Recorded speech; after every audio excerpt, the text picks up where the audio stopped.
আজ 14 মার্চ, এখন বাজে ঘড়িতে 4:13। আমি যাচ্ছি টাইগার হিল দেখতে, গাড়ির জন্য ওয়েট করছি, গাড়ি আসছে। টাইগার হিলে আজকে আপনাদের টাইগার হিল থেকে সূর্যোদয় দেখাবো।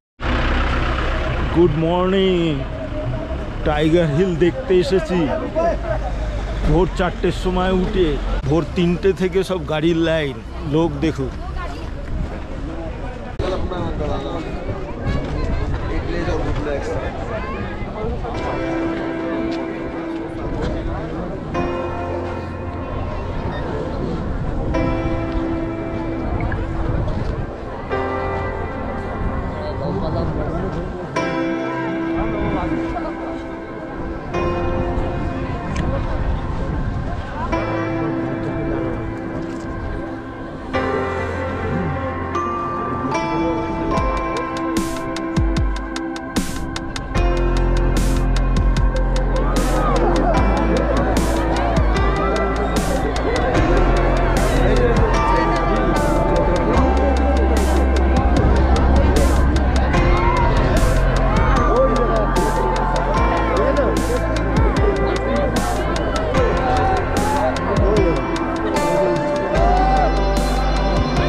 থেকে সানরাইজ দেখলেন, থেকে সাইট সিনে বেরিয়েছি সকাল 4টে থেকে এসে সানরাইজ দেখার জন্য।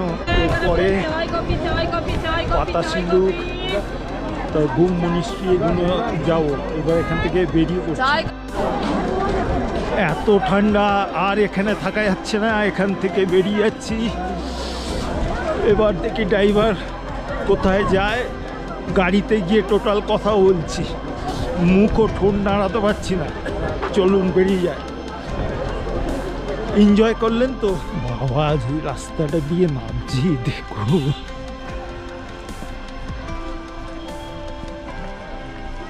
তো মনে হয় পড়ে যাব, এত ঢাল, বাপরে বাপ। এইবার ঠিক করে মুখ নড়ছে, এত হাওয়া দিচ্ছে, এত হাওয়া দিচ্ছে। আর 4টের সময় উঠে ওই অন্ধকারে ভিডিও ক্যামেরা করেছি, কিন্তু কতটা ভালো এসছে জানি।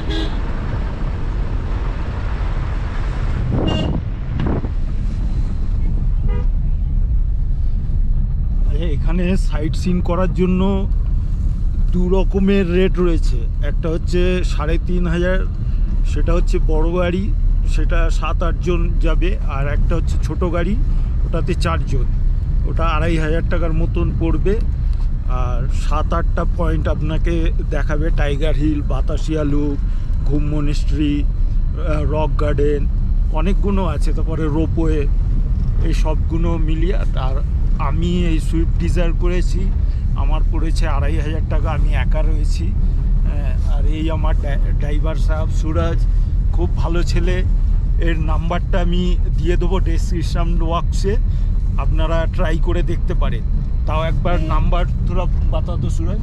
हमारा गाड़ी का नंबर, तुम्हारा नंबर, मोबाइल का मोबाइल नंबर हमारा है 9749443820।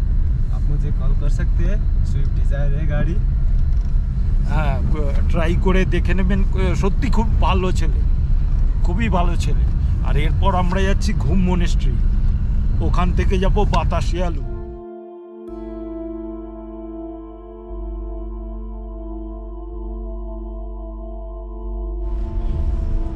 এখানে টাইগার হিলে ঢোকার জন্য এন্ট্রি ফি নেয়।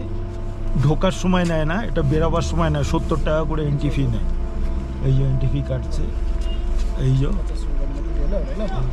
ओके सर, आपको डिस्काउंट मिल गया। Thank you. ও আমাকে, আমি ডিসকাউন্ট পেয়েছি, 70 নেয় সেই জায়গায় 50 টাকা নিয়েছে। Thank you. गाड़ी इधर ही होगा सर। চলে এসছি ঘুম মনিস্ট্রি, চলুন ভেতরে ঢুকে দেখি।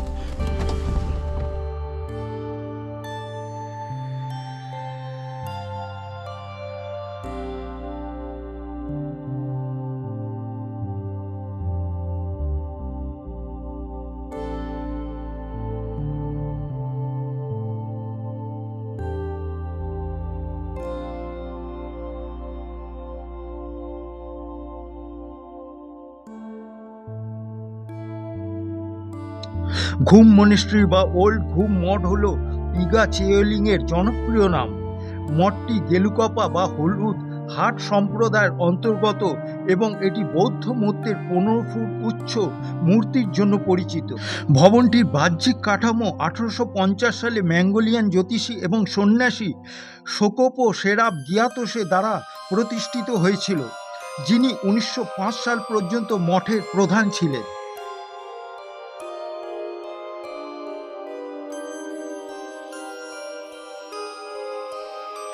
1909 সালে ডোমো গেসে রিম্পোচে নামে পরিচিত সেরাব গিয়াতোসের স্থলাভিষিক্ত হন।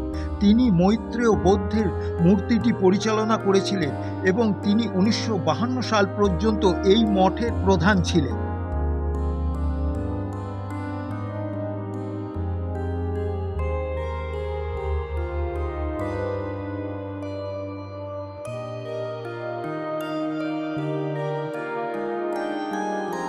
এরপর 1959 সালে তিব্বতে চীনা দখলের সময় অনেক উচ্চপদস্থ অ্যাবট ভারতে পালিয়ে যান এবং এই মঠে আশ্রয় নেন।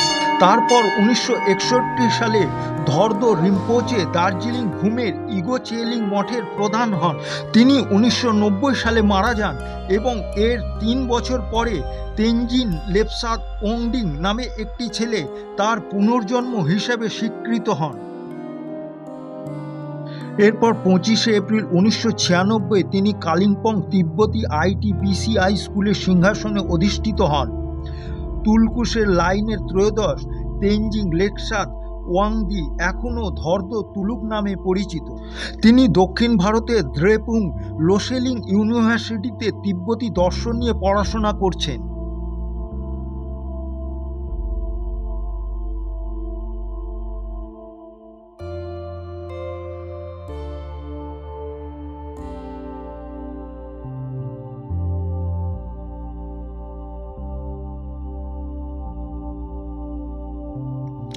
ধার্দ রিম্পোচের তত্ত্বাবধানে মঠটির উন্নতির জন্য ম্যানেজিং কমিটি গঠন করা হয়েছিল।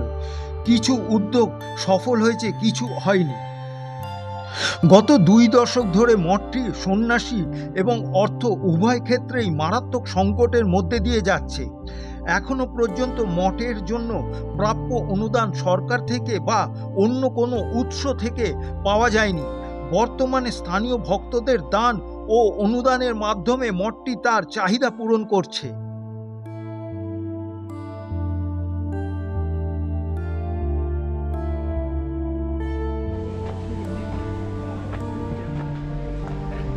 আচ্ছা, ঘুম মনিস্ট্রি থেকে এবার আমরা বাতাসিয়া লুক যাচ্ছি।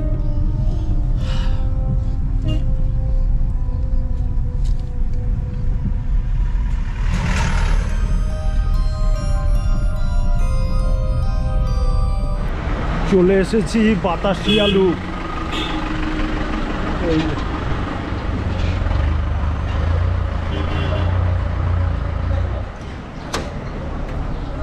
এটা হচ্ছে বাতাসিয়া লুক বা গোর্খা মেমোরিয়াল।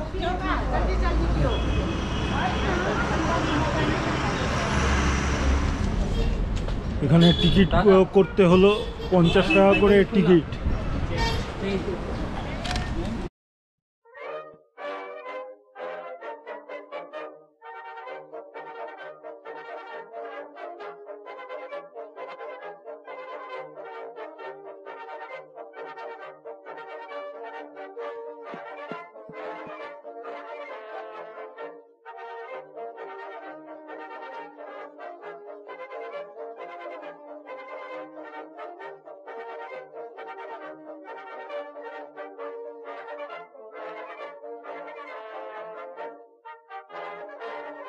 বেসিক্যালি এটা ওয়ার মেমোরিয়াল। জায়গাটা সুন্দরী, খুবই সুন্দর, ছবির মতন সাজানো সব।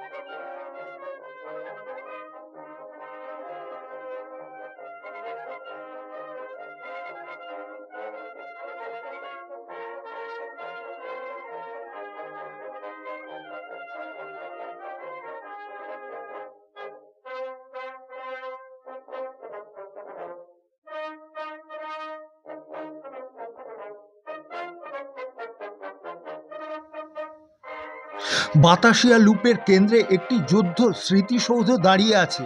এই স্মৃতিসৌধটি জেলা সৈনিক বোর্ড দার্জিলিং বীর গোর্খা সৈনিকদের স্মরণে তৈরি করেছিল, যারা স্বাধীনতার পর থেকে জাতির সার্বভৌমত্ব রক্ষায় তাদের জীবন উৎসর্গ করেছিল। এই স্মৃতিসৌধটি 22শে মার্চ 1995 তারিখে উদ্বোধন করা হয়েছিল।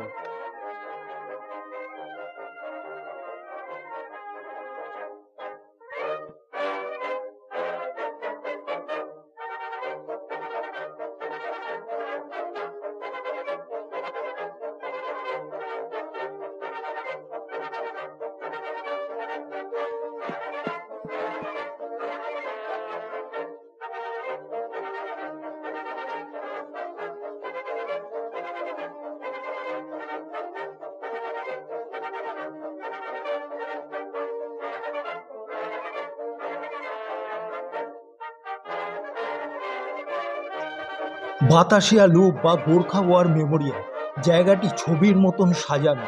এখানকার প্রাকৃতিক সৌন্দর্য আপনার মনকে ভালো করবেই করবে। জায়গাটির চারপাশে পাহাড়, পাইন গাছ এবং মেঘ এক অনন্য পরিবেশের সৃষ্টি করেছে।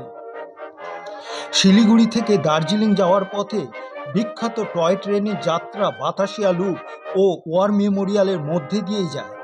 এই স্থানটি 5 কিলোমিটার দার্জিলিং শহর থেকে এগিয়ে এবং ঘুম ও দার্জিলিং শহরের মধ্যে অবস্থিত।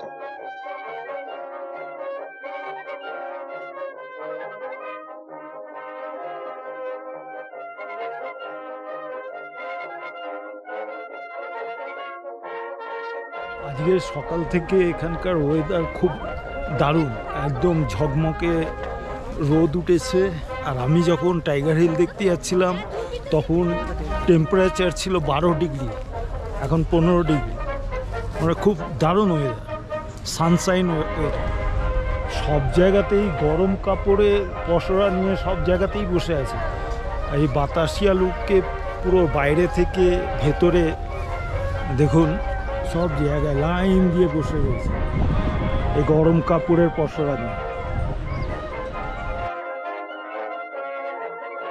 পর্যটকদের জন্য এখানে হস্তশিল্প এবং পশমি আইটেম দেখাতে স্থানীয় লোকরা এখানে ভিড় করে।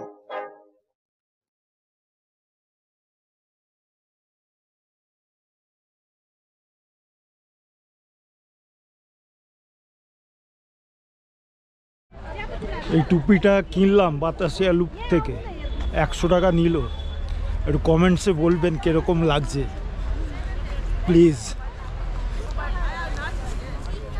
আচ্ছা, বাতাসিয়া লুপ দেখে এবার আমরা যাচ্ছি টি গার্ডেন দেখতে। চলুন টি গার্ডেন।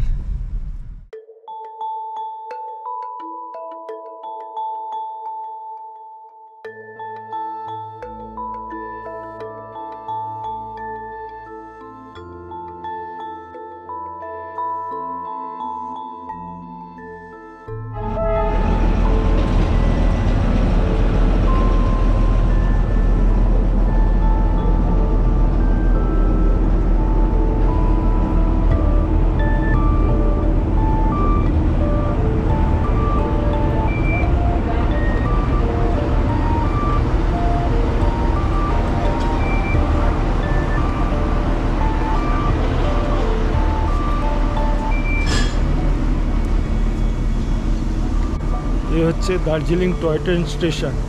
নিচ থেকে শিলিগুড়ি থেকে টয় ট্রেনে করে আসলে এই স্টেশনেই নামতে হবে। চলুন, চলে এসেছি আর একটা HMI রক বা তেনজিং রক দেখতে। আগে রয়েছে, গাড়ি একটু আগে নামিয়ে দিয়েছে, এই রাস্তা দিয়ে যেতে হবে। Himalayan mountain institute.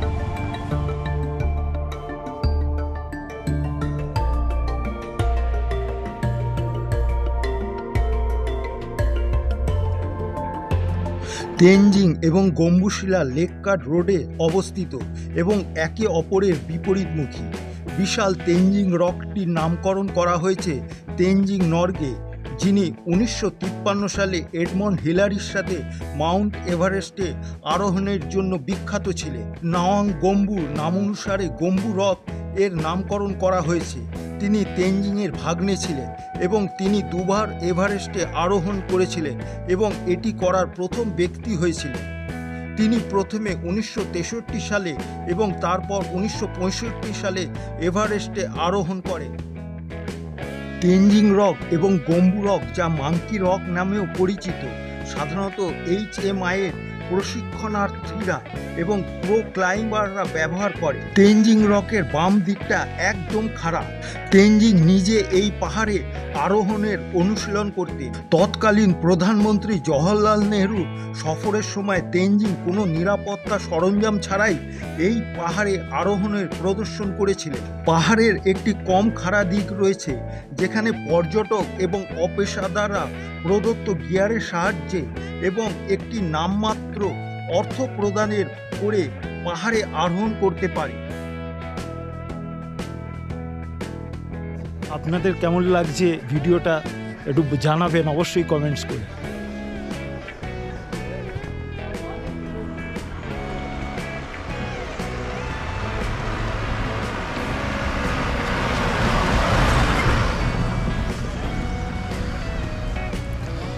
এটা টি গার্ডেন যাওয়ার পথে মধ্যিখানে পড়ে বলে এটাকে দেখে করে নিলাম।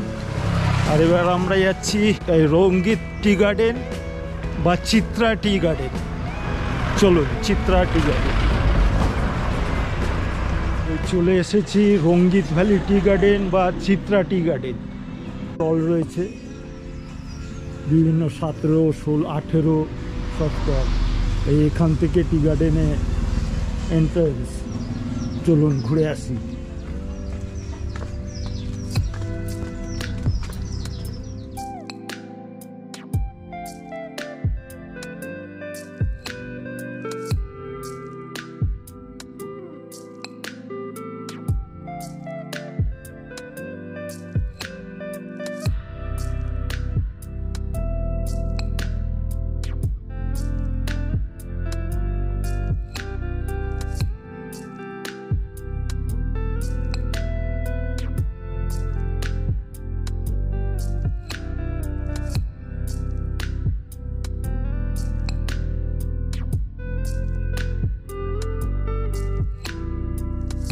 রঙ্গিত ভ্যালি টি এস্টেট বা হ্যাপি ভ্যালি টি এস্টেট, এটি দার্জিলিং জেলার একটি চা বাগান।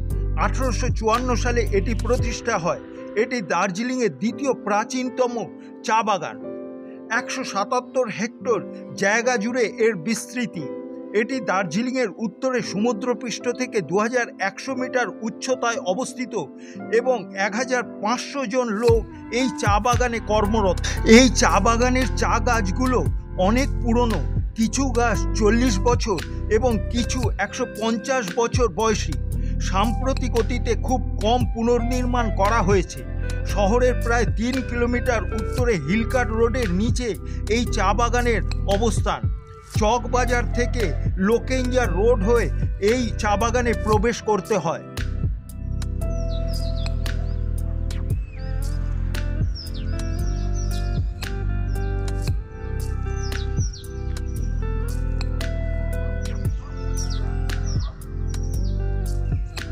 আজকে অনেক ফগ হয়ে রয়েছে, ভিজিবিলিটি একটুখানি লো। আপনারা দূরের বাড়ি, পাহাড়ের বাড়িগুলো দেখতে পাচ্ছেন কিনা জানি না।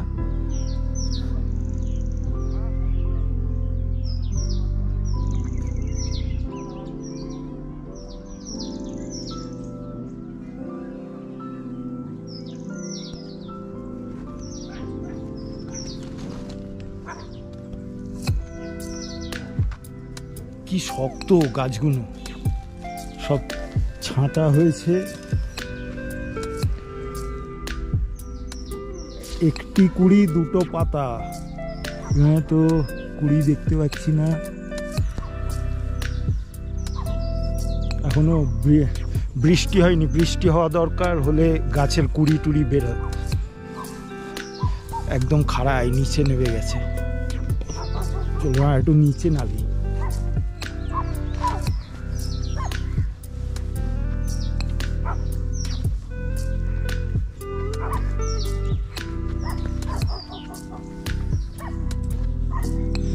দেখতে দেখতে অনেকটা নিচে নেমে এসেছি। কিরম ধাপ কাটা, কি সুন্দর দেখুন।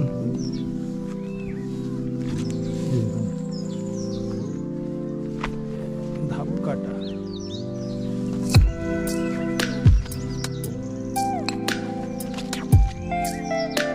অনেকটা নিচে চলে গেছে।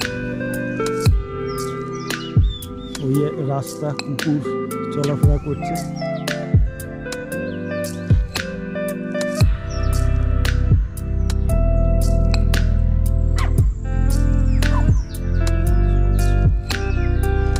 আলাদা অন্য রকমের ফিল আসছে, দারুণ লাগছে, ভালো লাগছে, খুব ভালো লাগছে।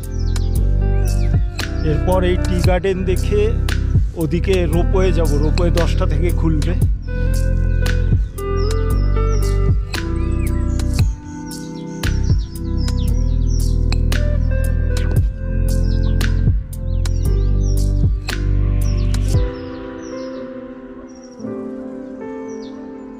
চলুন বেরিয়ে যাই এখান থেকে, কেন রোপওয়ে অনেক টিকিটের লাইন পড়ে, লাইন দিতে হবে।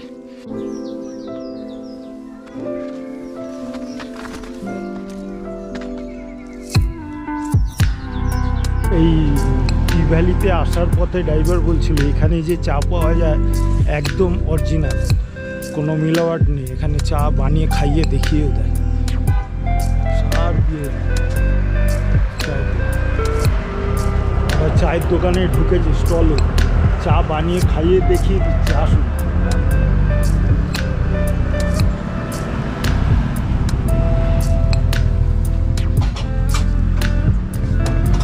দুধ চা টেস্ট করি, দিই কিরম।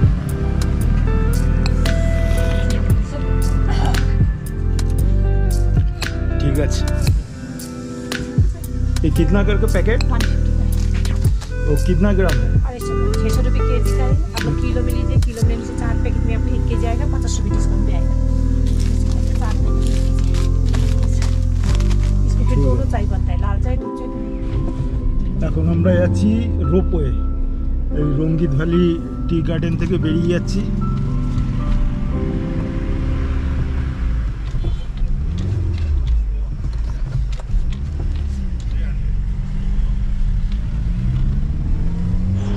চলে এসেছি রোপওয়ে চড়ার জন্য। শুধু সিঁড়িটা দেখুন, বাপরে বাপ।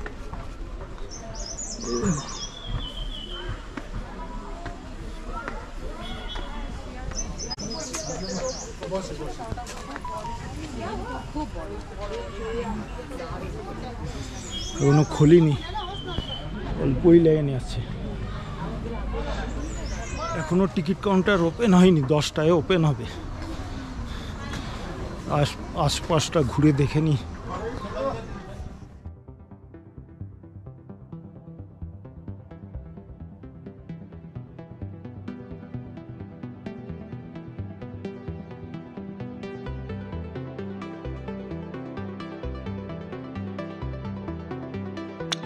দার্জিলিংয়ে যে প্যানোরামিক দৃশ্যগুলির জন্য এত বিখ্যাত তা অনুভব করার জন্য সেরা উপায়গুলির মধ্যে একটি হলো রোপওয়েতে যাত্রা করা। রঙ্গিত নদীর চারপাশের উপত্যকার অপূর্ব দৃশ্যের কারণে একে দার্জিলিংয়ের রঙ্গিত ভ্যালি প্যাসেঞ্জার কেবল কারও বলা হয়। দার্জিলিংয়ের চকবাজার থেকে 3 কিলোমিটার দূরে সিঙ্গামারি থেকে কেবল কারের স্টার্টিং পয়েন্ট।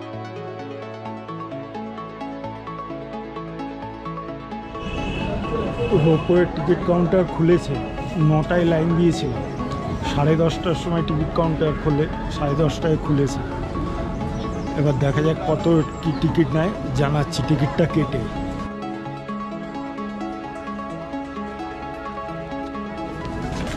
एक टिकट 60 रुपीस है आपके पास?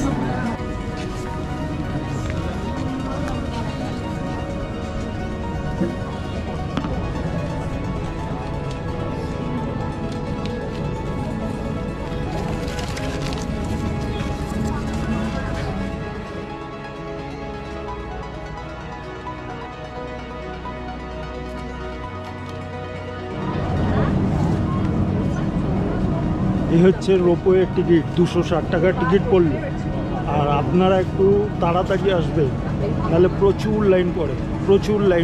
আমি 9টায় এসছি, 1.5 ঘন্টা লাইন দিলাম, 10:30টায় টিকিট কাউন্টার খোলে। ঠিক আছে,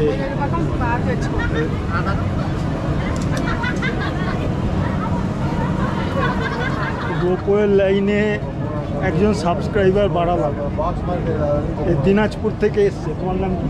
আমার নাম জিশান। জিশান কি? Zeeshan Ali. Zeeshan Ali. My friend. He's from Kerala. He came from Kerala, my friend. ও কেরালা থেকে এসছে দেখতে। Thank you.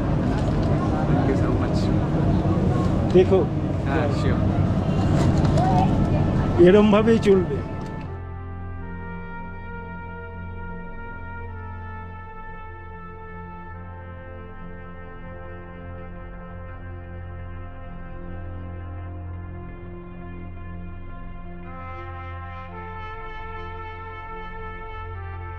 দার্জিলিং রোপওয়ে 1968 সালে শুরু হয়েছিল এবং এটি ভারতের প্রথম কেবল কার সিস্টেম।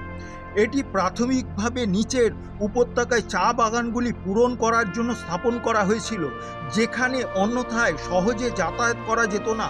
শুধুমাত্র একটি কেবল কার বা একটি গন্ডোলা দিয়ে শুরু করা হয়। এটিকে আপগ্রেড করে 16টি কেবল কারের ব্যবস্থা করা হয়েছে, যার প্রতিটি ধারণ ক্ষমতা 6 জন। দার্জিলিং রোপওয়ে 1968 সালে শুরু হয় এবং 1988 সালে বড় ধরনের আপগ্রেডের মধ্যে দিয়ে যায়। এটি West Bengal forest development corporation limited এবং conveyor and ropeway service private limited নামে একটি বেসরকারি কোম্পানির মধ্যে একটি যৌথ উদ্যোগ। বছরের পর বছর ধরে এটি দার্জিলিংয়ের অন্যতম প্রধান পর্যটন আকর্ষণ হয়ে উঠেছে। অনেকক্ষণ লাইন দেওয়ার পর উঠলাম।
উনিশে অক্টোবর 2003-এ একটি দুর্ভাগ্যজনক দুর্ঘটনা ঘটে এবং রোপওয়ে দীর্ঘ সময়ের জন্য বন্ধ ছিল।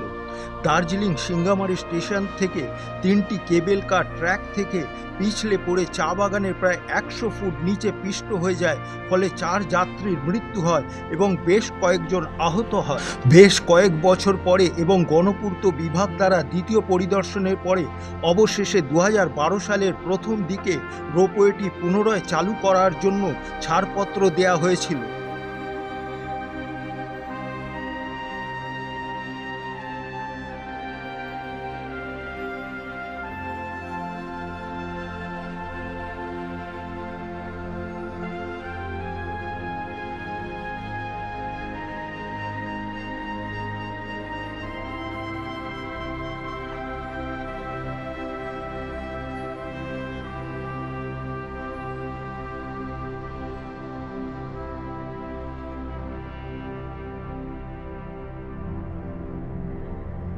কেবেল কার থেকে নিচের উপত্যকাটির শ্বাসরুদ্ধকর দৃশ্য দেখতে পাওয়ার শরীরে শিহরণ, পাহাড়ের ঢালে সবুজ চা বাগানের বিস্তার, প্রবাহিত নদী, বন, জলপ্রপাত দেখতে পাওয়ার আনন্দ এবং এর উপরে তুষার আচ্ছাদিত পূর্ব হিমালয় পর্বতমালার সমস্ত দুর্দান্ত দৃশ্য দেখতে পাওয়ার আনন্দ, তারপরে কাঞ্চনজঙ্ঘার চূড়া, প্রকৃতির এমন অনুগ্রহ এক জায়গায় আর কোথায় পাওয়া যাবে?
নামলাম রোপওয়ে থেকে, উড়ে বাপরে বাপ, বিশাল লম্বা, আমি এখন যাচ্ছি জাপানিজ টেম্পল দেখতে।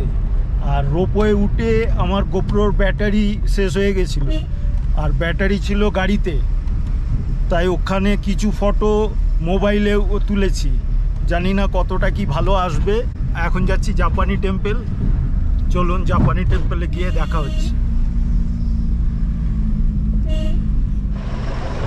চলে এসছি জাপানিজ টেম্পল দেখতে। বাবা ভীষণ জ্যাম, হেঁটে হাঁটতে হবে।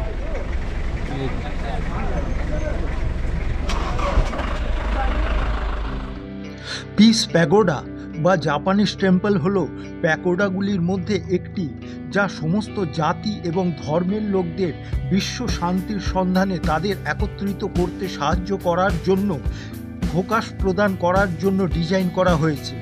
এটি ভারতের পশ্চিমবঙ্গ রাজ্যের দার্জিলিং শহরে অবস্থিত। অন্যান্য পিস প্যাগোডাগুলির মতন এটি নিচিদা তুসু ফুজি 1885 থেকে 1985 জাপানের একজন বৌদ্ধ সন্ন্যাসী এবং নিপ্পনজান মায়োহোজি বৌদ্ধ আদেশের প্রতিষ্ঠাতা এর নির্দেশনায় নির্মিত হয়েছিল। সিঁড়ি বেয়ে উপরে উঠলে নিচের স্তরে দুই পাশে সিংহের দুটি কংক্রিটের মডেল দেখতে পাওয়া যায়। বুদ্ধের অবতারগুলি সমস্ত বড় মূর্তিগুলি দেয়ালে খোদাই করা এবং সোনালি রঙে পালিশ করা। পিস প্যাগোডা জাপানের ডক্টর এম ওয়াহাকা ডিজাইন করেছিলেন এবং এটি নির্মাণে 3 বছর সময় লেগেছিল। লোটা সূত্র অনুসারে পিস প্যাগোডার চেহারাটি ভগবান বুদ্ধের একটি মূর্তি প্রতীক, যা শান্তি বিকিরণ করে এবং অহিংসা। এটি ভূমির পাশাপাশি মানুষের মন ও আত্মাকে শুদ্ধ করে। প্রথম শান্তি প্যাগোডা জাপানের কুমামোটোতে 1954 সালে ফুজি গুরুজি দ্বারা নির্মিত হয়েছিল। দারুণ জায়গা, দারুণ জায়গা। আর আপনাদের একটা রেকমেন্ড করছি, দার্জিলিংয়ে এলে অবশ্যই রোপওয়েটা উঠবে, দারুণ এক্সপিরিয়েন্স করবেন। এই এক্সপিরিয়েন্স জীবনে ভুলবেন না। প্যাগোডার ওপর থেকে চমৎকার দৃশ্য দেখতে পাওয়া যায়। সোজা নিচে দূরত্বে জাপানি মন্দির দেখতে পাওয়া যায়, তার পেছনে সারি সারি পাইন গাছের সমারোহ।